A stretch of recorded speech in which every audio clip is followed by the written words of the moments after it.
So God must have been watching us and all the hard work we've done from the town to the Veterans Council of Southbridge to all the donors, because what a day, right? It's always been raining on the weekends here the last 6 or 7 months.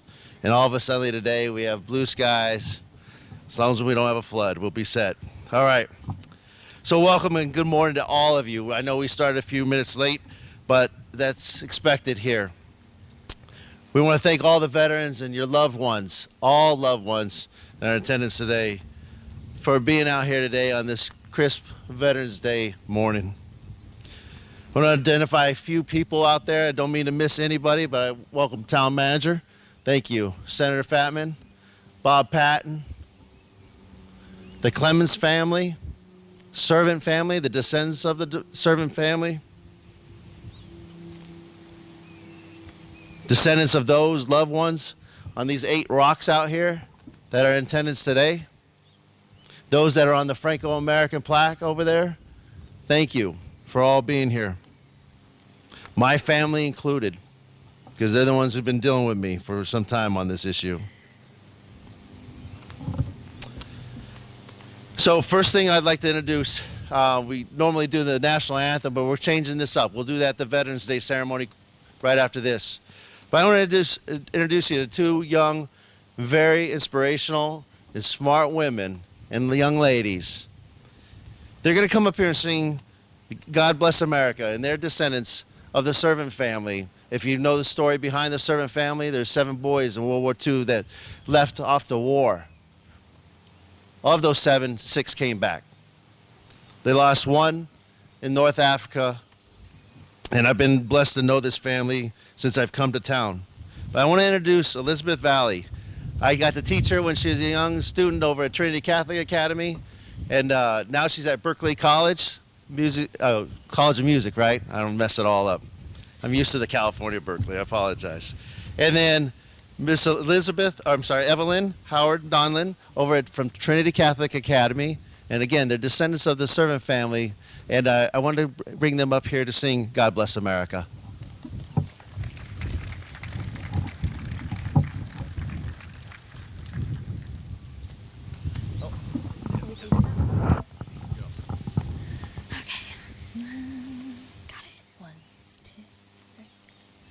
God bless America, land that I love. Stand beside her and guide her through the night with the light from above. From the mountains to the prairies, to the oceans, white with foam. God bless America, my home, sweet home. God bless America, my home, sweet home.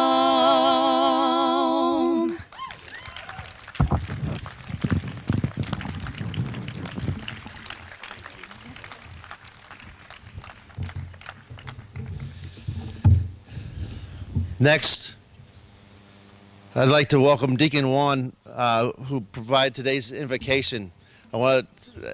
Since meeting Deacon Juan a few years back, I want to let everybody know he is a United States veteran. We appreciate his service, and he'll be providing our invocation this morning.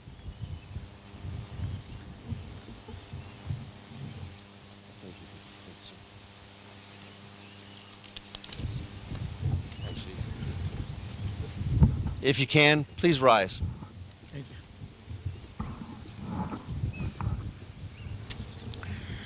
Loving God, bless all those gathered here today as we come together in friendship and fellowship. Bless this rededication of the World War Memorial Park. Grant healing to those veterans who have been wounded, be it in body, mind, or soul. Place in our hearts the desire to make a difference to our families, to our community, and to our country. Bless the sponsors and organizers of this event, and especially bless all veterans for their service to our country. May the Lord bless and reward those whose sacrifice has preserved our nation in freedom. For all this, we give thanks to Christ our Lord. Amen.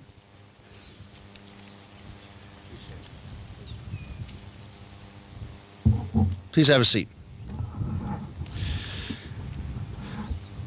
So again, like I mentioned, this is a little different. We'll do the Veterans Day ceremony here in a minute, but we want to do a ribbon cutting ceremony because of the following. This park, back in 1938, what you're standing on is the first public park here in Southbridge. And in 1938, veterans taking war bonds from the Worcester County area and parts of the town budget itself built this park, but built this beautiful monument that we still have pictures today, and all the designs that came along with it, and all the plans that were here to your left, to your right. And it's very interesting, the history about this park. And I know the town manager is going to talk about some of the unity that came about with the public itself. But this park, this monument, was the only one here. There were no signs that saying this is the World War Memorial Park, because in 1938, we didn't have a World War II yet. So this, in our records that we have in Town Hall, this is World War Memorial Park. It's very interesting. If I look right over there, there's a little sign that says Elm Street Park. That's not correct, because it got lost in history. And what we wanted to do today was bring back our history and remember those who sacrificed and served our great nation in time of war. A few years ago, my wife and I were at the community center, and we ran into Mr. Mike Trumbley, who was the Veteran Service Officer at the time. And he couldn't make it today. His grandson has an event going on.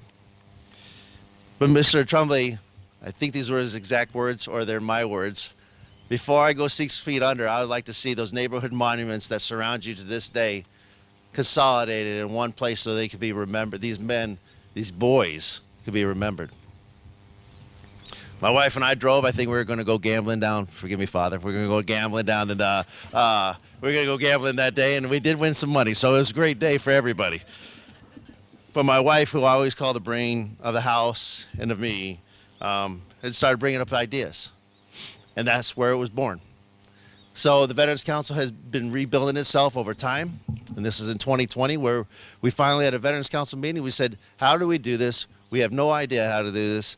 How do we do this? And we got to get experts involved and start having communication with the town hall, because this is public property. But the Veterans Council of Southbridge is a not-for-profit organization providing funds to do this park. Now, that simple project of 8 monuments being moved turned into almost a $2 million project.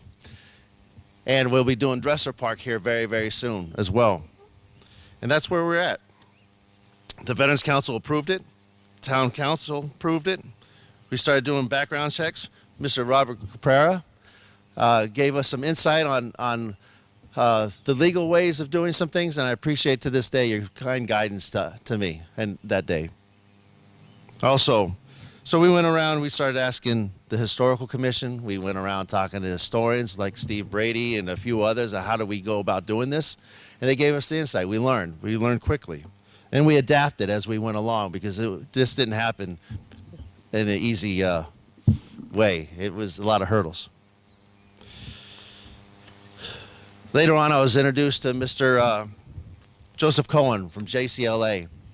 We had a great conversation, and he came up with this design right here. Now, it's been tweaked. It will be tweaked a little bit more here and there. But I think, Joe, if he could stand up for a second, be introduced. He is our architect of this park and the Dresser Memorial Park that will be coming.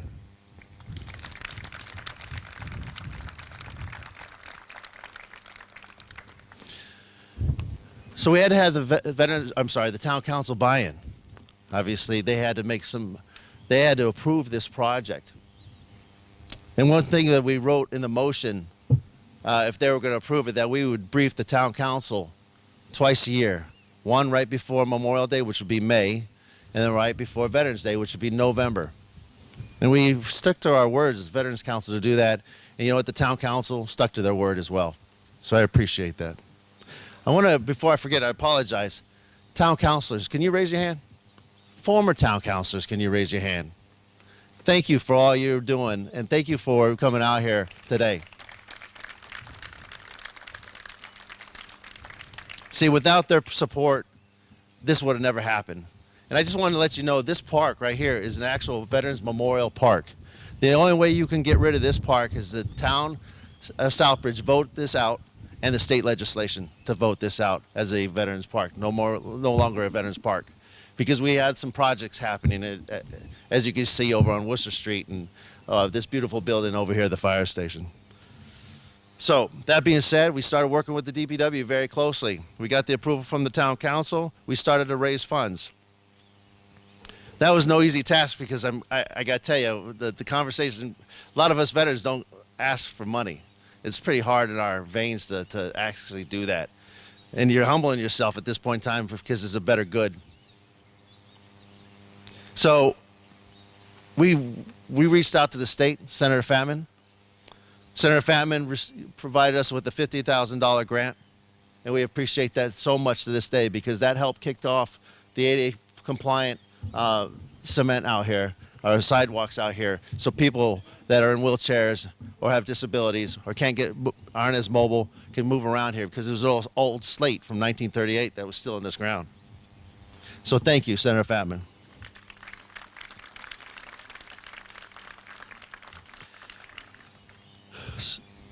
We were blessed to have a lot of donors for this project and already starting on the other one. Blessed. And I'm going to read them all off. And if I forgot anybody, that's because I had a bad day and I forgot to write it down. So I apologize in advance. But we were blessed with large donations and we were blessed with small donations. It went from $10,000, $20,000 to $20. And I mean that by, we have coins over there, by the way, on sale. $10 each of all the monuments that we're doing. And it actually has the Veterans Council seal on the top, and then on the bottom has the monument of this, the GAR and the hiker monument. The Veterans Council provided a major role in this whole project because we talked a lot. We kept them up to date. We voted on every single penny that was provided and donated to us. And we have it to this day. There's a lot of anonymous donors, by the way, out there. So I want to thank them. But I'm going to go into a little bit more, and then I'm going to read them all off so we can get going and enjoy the festivities for today. We started purchasing items. Pandemic happens. Yeah, that's great. Good timing. Supply chain goes to whack, and I'm still waiting on the benches that are right there. That they'll be here this Thursday. These red benches will be moved out of here.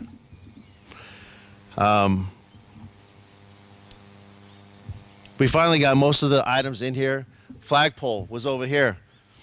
The flagpole was actually rotted at the bottom. Could have fell into this house at any time. We have a nice, beautiful fiberglass flagpole sitting right here today. We have these ADA compliant picnic tables here today.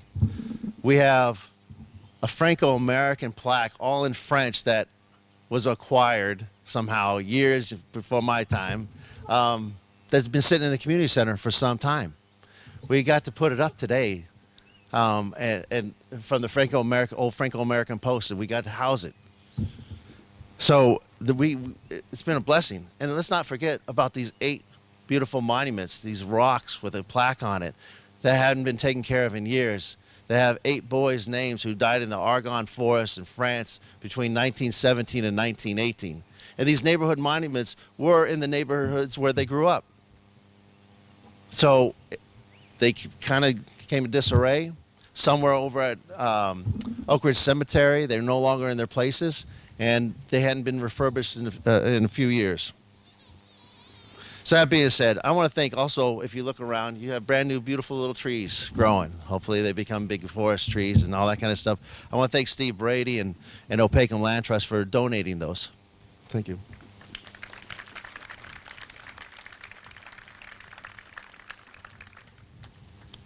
There's still a lot to do in this park. But one of the biggest things, like I said earlier, was we were missing a sign. Nobody knew this park unless you were a historian or grew up hearing the stories. But I want to thank John.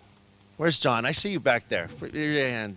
That sign is a product of that man right there and his vision. And that is a beautiful damn sign, I gotta tell you.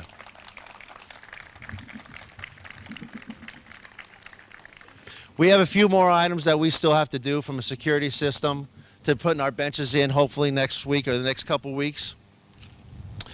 Maybe some more solar lights, smaller ones throughout the park itself. But pretty much this park is done. And that came because of all the donors and the people of this town and people outside of the town that helped us out quite a bit.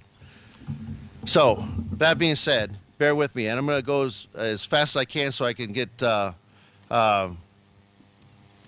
town manager and the senator to speak a few words. I want to personally thank the Veterans Council.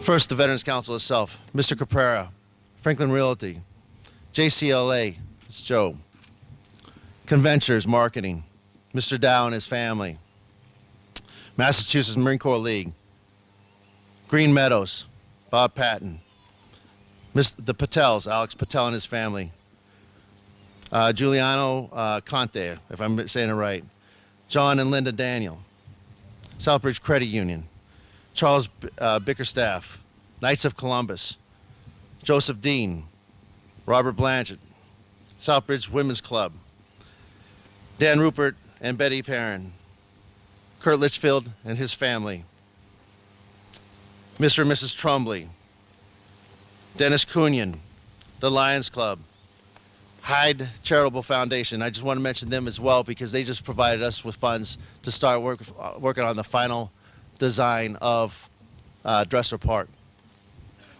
Paul and Jane Carvier, the Servant family, Uptown Boxing, James Farron and Jane Liznicki. That, you know, my dad's Polish, and go figure, right?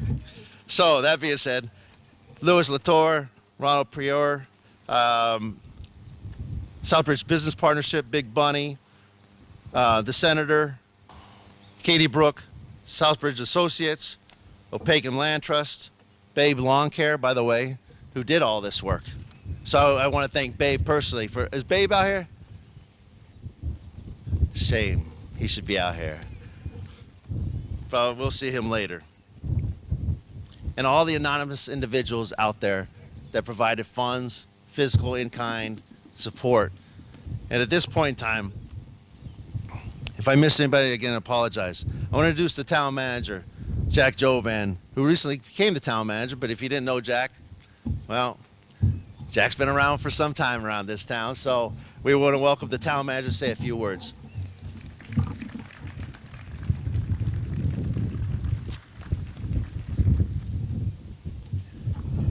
Thank you, Dave. I'm really, truly honored and humbled to be here today to represent the town of Southbridge in my capacity as the town manager, along with our town councilors that are here and former town councilors.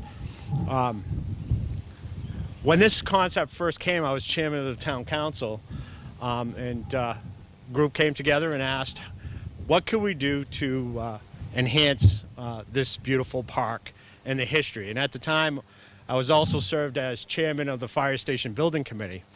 And there was talk that several individuals wanted us to renovate that historic building next door and take this park away. But this park with the historic significance, in my belief, oh, that's an omen, right? Should not be touched. That means speak quickly, right? So this is what a town can do when it has vision and wants to work together. And it took a group of individuals throughout the community, private and public, to make this a reality. And I so look forward to the Dresser Park monument, because this really takes, I've lived here my whole life.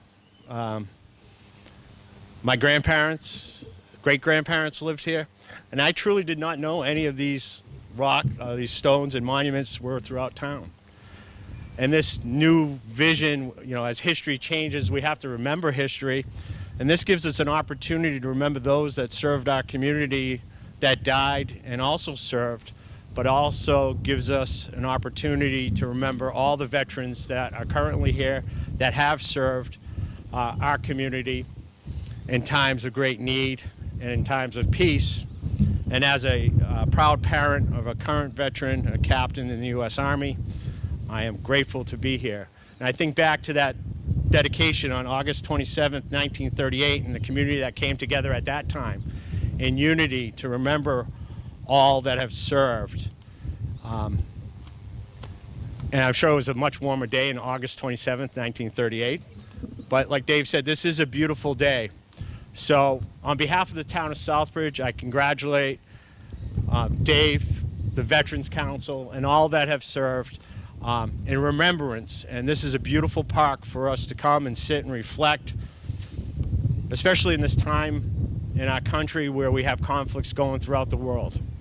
And we need to pray for all the men and women that serve our nation and thank them, because we do have the opportunity as a community to be here today, to stand here in peace, quiet, tranquility, when others throughout the world do not have that opportunity. So thank you to all the veterans. Again, I am grateful, humble to be able here to partake in this beautiful park for remembrance of the past, but that our children, my grandchildren over there, can come and remember all that served. So thank you, David.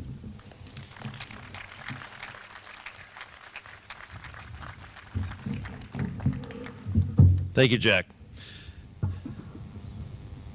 Next, I'd like to introduce Senator Fatman, who was instrumental in providing a $50,000 grant. By the way, this park was about $120,000 more.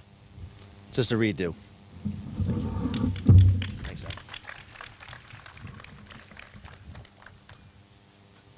Good morning, everyone. First of all, I'd like to ask our veterans, if you can, please stand just to be acknowledged. Thank you for your service.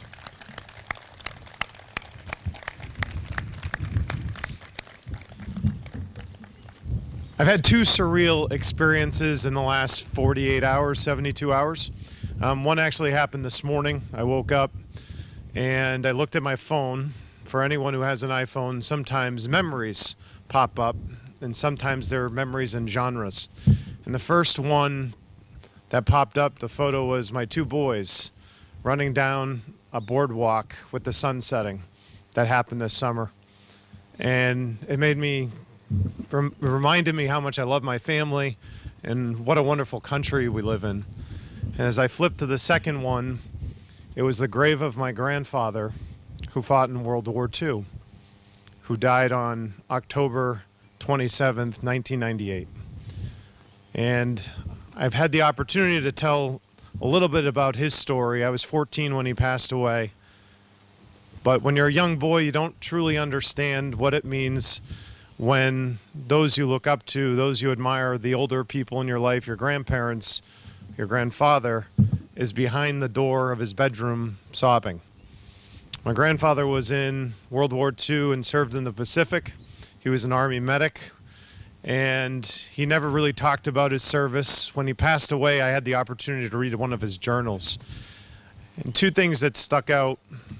One, he was marching in Okinawa, and a gentleman right in front of him was assassinated by a sniper, a bullet right through the head. I can't imagine living through an experience like that. And the only story he ever told us, and I only heard it once or twice, and it certainly lived on in legend in my family, was how he earned his Purple Heart. And this man, despite all the horrors that he saw, like so many of those veterans who are here today, had this way of courage and presenting a positive spin on anything in life. And he said, you know, I earned my Purple Heart when we were in a surprise attack. He had dug out a latrine. The latrine had been used, and he jumped in the latrine. So he said, I jumped in a big pile to earn my Purple Heart. And while we would always kind of laugh about that, the seriousness of the story and the statement rings true to anyone who's lived through war, which includes today. The second surreal experience happened to me Thursday, about 8:30 in the morning as I was traveling to Hopedale for their veterans ceremony. Back in January, about 780 men and women from our state left to go to the Middle East. The 126th Aviation Battalion deployed in a combat zone, or what is considered a combat zone. And my brother, Captain Anthony Fatman, is a commanding officer, helicopter pilot for Delta Company. So last night, and actually Dave and his wife Natalie were kind enough to come out, we had a big comedy night at the VFW Dudley Gendron Post 414 in Sutton to raise money for care packages to send to them before they come home.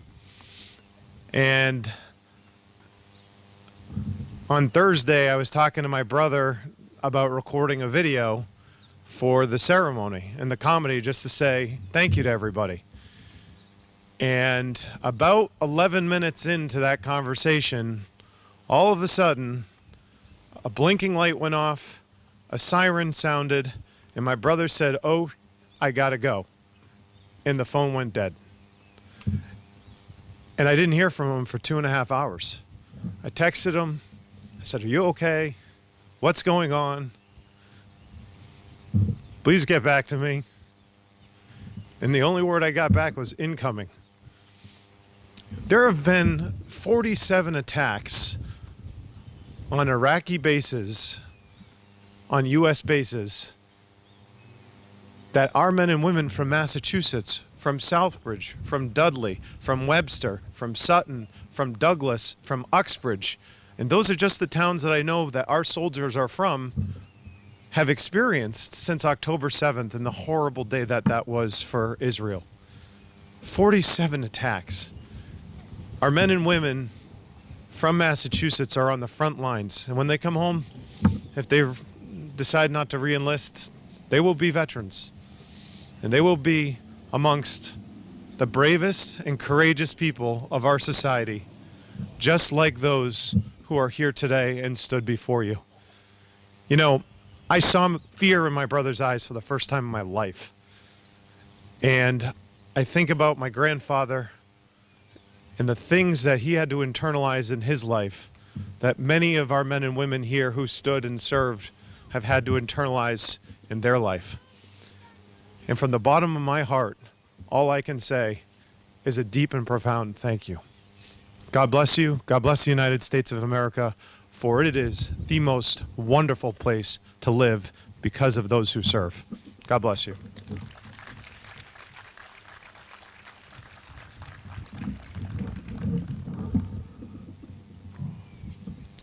Okay, so what we'd like to do, before I forget, another disclaimer, advertisement. We have bricks right over here, $250, put your name on them. It's a fundraiser. Thank you. All right, let's move along. I'd like to get as many people as I can to come up here. It's a ribbon cutting ceremony. And I'd like to get as many people as I can. If you can't get up the steps, obviously we would like you on the side, but we'd like to take a nice big picture of this event. And thank all of you for coming out today and all the work that the Veterans Council, the town, and you all did for this park and your park. Thank you. We'll do the ribbon cutting right now. Thank you to everybody. All right, 1, 2, 3. All right, thank you guys.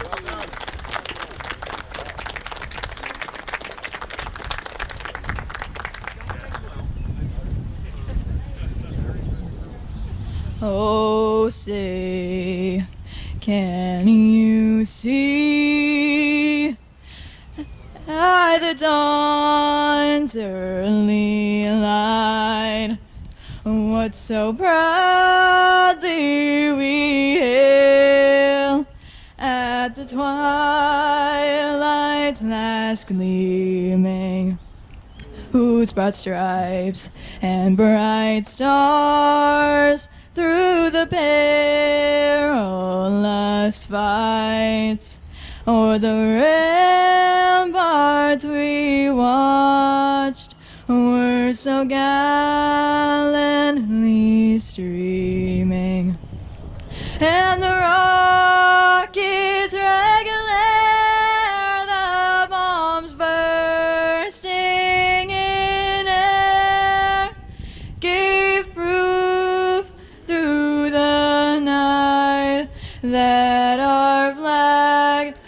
was still there. Oh, say does that star-spangled banner yet wave for the land of the free and the home of the brave.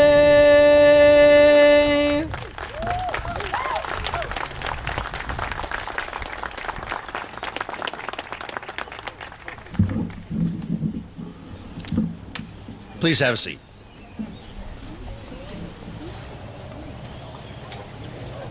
So next, I'm going to introduce Mr. Keith Roberts up to talk about to read off the proclamation, as he reminded me yesterday after I gave this basically the same speech that he did.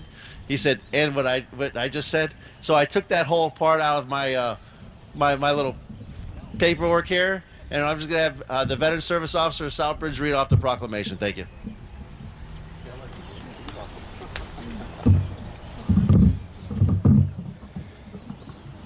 A proclamation by the Commonwealth of Massachusetts. Whereas, since the Commonwealth's earliest days, thousands of men and women have served our country in defense of freedom and liberty. And whereas on November 11th, 1918, after 4 years of conflict, the armistice was signed in the Forest of Campaign. The Allied nations in Germany ended World War I, the war to end all wars. And whereas since that day, every November, people from around the nation have gathered to honor our veterans. And whereas in November 2023, the world will commemorate the 105th anniversary of the armistice that ended the fighting in World War I at 11 a.m., November 11th, 1918, the 11th hour of the 11th day of the 11th month. And whereas there are approximately 300,000 veterans living in Massachusetts, and whereas today we are reminded of the great sacrifices and contributions of our veterans have made to our country. And whereas we honor and salute those who served our country throughout the generations with honor, patriotism, and courage. And whereas it is appropriate that all Massachusetts citizens remember the bravery, those who served their country, so that their dedication, sacrifices serve as a reminder of the cost of freedom. And now, therefore, Maura T. Healey, Governor of Commonwealth of Massachusetts, does hereby proclaim November 11, 2023 to be Veterans Day, and urge all residents of the Commonwealth to take cognizance of the events and participate, letting in observance and of independence of the United States of America, the 247th. May God bless America.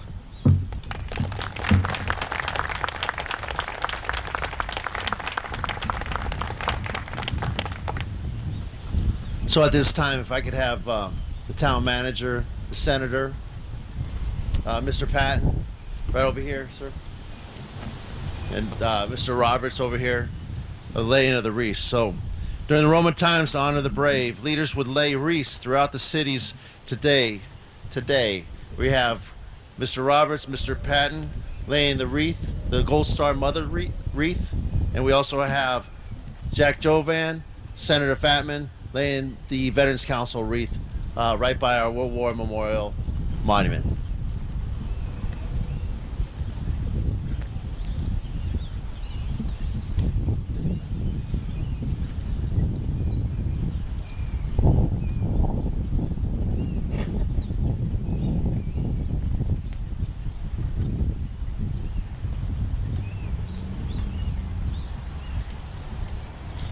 Thank you.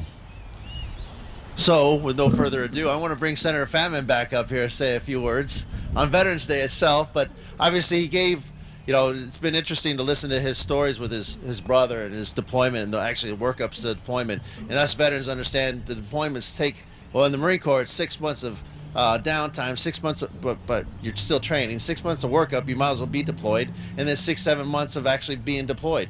So the fact that he's able to tell the stories about his brother still rings true, because for the last few years it's been very quiet, and all of a sudden now it means a little bit more to the communities and to our nation. So, Senator, again, thank you. I went up to Dave as we were ending the ribbon cutting, and I said, I'm really sorry I screwed up. I gave my Veterans Day speech not, talking about the memorial. I think what I would say, and again, you can never say it enough, thank you to our veterans. But one of the things that makes this country so great is that people not only dedicate their time to serve, but citizens dedicate their money to serve their community. And I see that all across this town. And that's why this is here today. I appreciate the thanks for the $50,000, but that's your money. You send it to Beacon Hill, and I see it as a responsibility to try to get as much and send it back. And there's no more appropriate place than to do that than something like this that honors those people who sacrificed their lives. But also we must recognize one of the great parts of our country is that people open their wallets and their checkbooks and they give money back to the community privately after paying their taxes. And that makes this possible too. Generosity. Generosity is spirit in service, which are embodied by our veterans, and generosity in giving, which is the American way. So thank you for making that possible, and I'm sorry I reversed my speeches today, but God bless you. God bless the United States of America.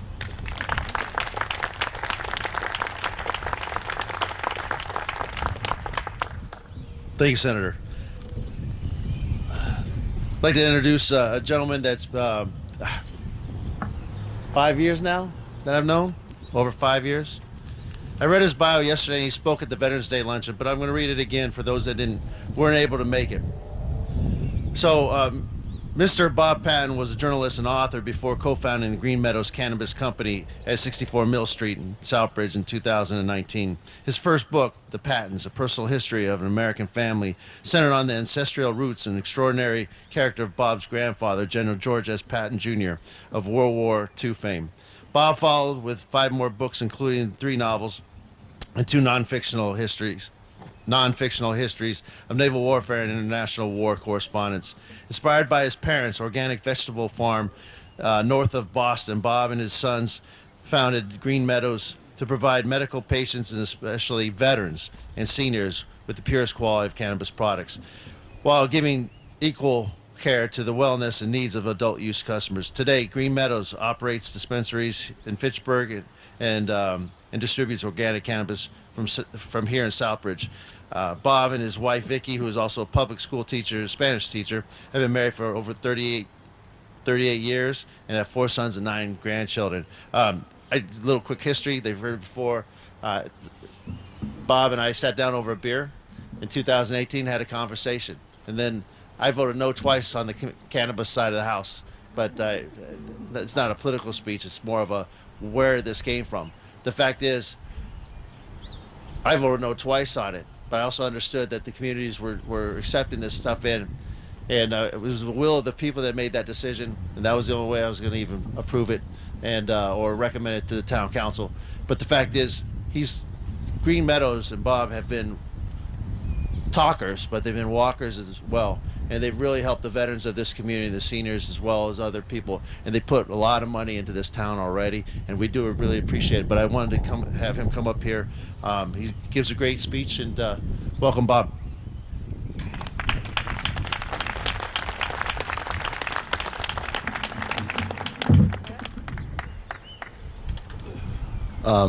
Thank you all very, very much, and I'm going to sing the praises of Dave again. And he alluded to it when Green Meadows came into town, and we were a cannabis company. There was some controversy around it. There always is a little bit, and he, to my mind, conducted himself so wonderfully because he said right off, "I'm not a consumer. I haven't supported it, but I want to find out what the people of my town want." And to me, I wish all our politicians would say that and put their own personal agenda down and find out what their people want. And that's what he did, and that's why wherever his future may take him, he's going to have my support and the support of Green Meadows. What I want to say also, I always like to, Patton is my last name. My grandfather was well known as a World War II general. My dad was a 2-star general, 34 years in as well. So again, I was not a veteran, so my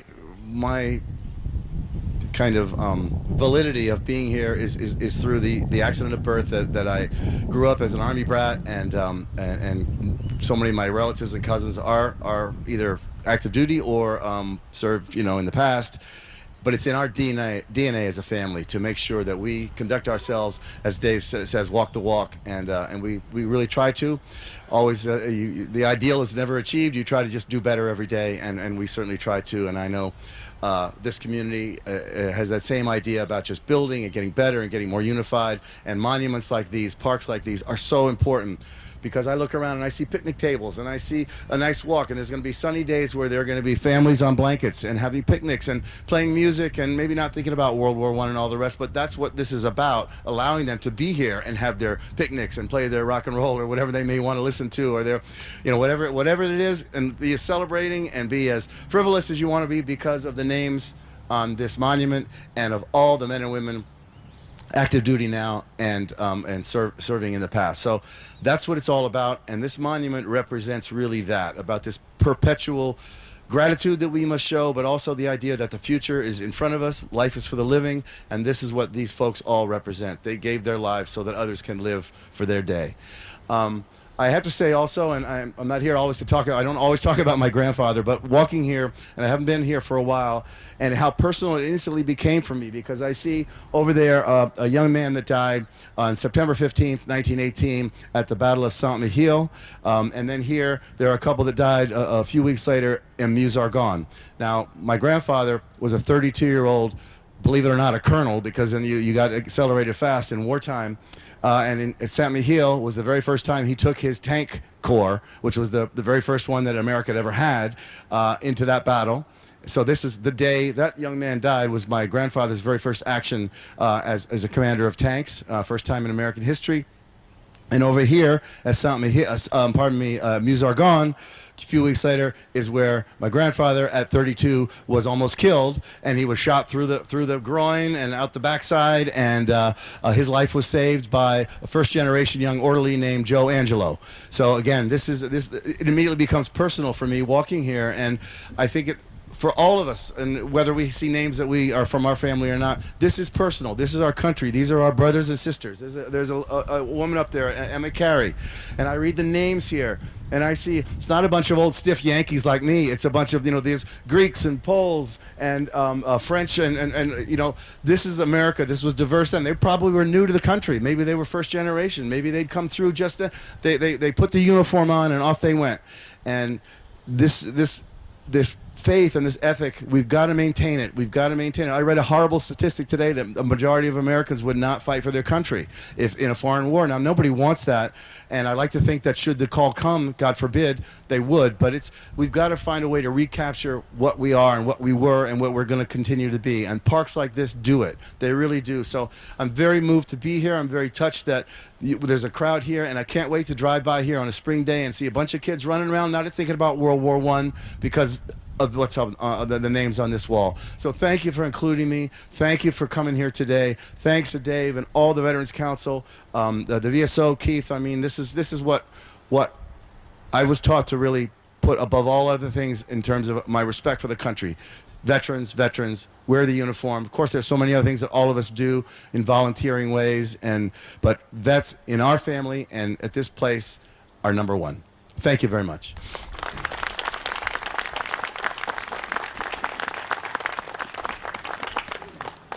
So Bob just reminded me, I was looking right over here, and the young man, Gerard, died in the Battle of Belleau Wood.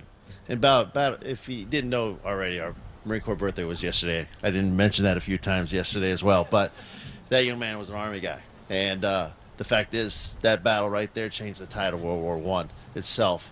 And that's where the Marine Corps got its nickname, Teufelhunden, or Devil Dog. So if you hear anybody say Devil Dogs, that's not a slap in anybody's face. It's actual true story. Anyways, thank you, Mr. Patton. I want to finish off by saying I do this every time because it means so much to me, and I taught it in Trinity Catholic Academy as well when we talked about Veterans Day. But there's a poem out there that a lot of us veterans here heard about a long time ago as we grew up, and it still rings true today, and it's Lieutenant Colonel McRae's In Flanders Fields.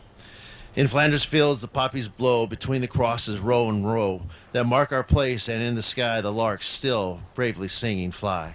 Scarce heard amid the guns below, we are the dead, short days ago. We lived, felt dawn, saw sunset, glow, loved and were loved, and now we lie in Flanders fields. Take up your quarrel with the foe. To you from failing hands we throw the torch, be yours to hold it high. If ye break faith with us who die, we shall not sleep, though poppies grow in Flanders field. So that's the dead talking to us, to remember them and us.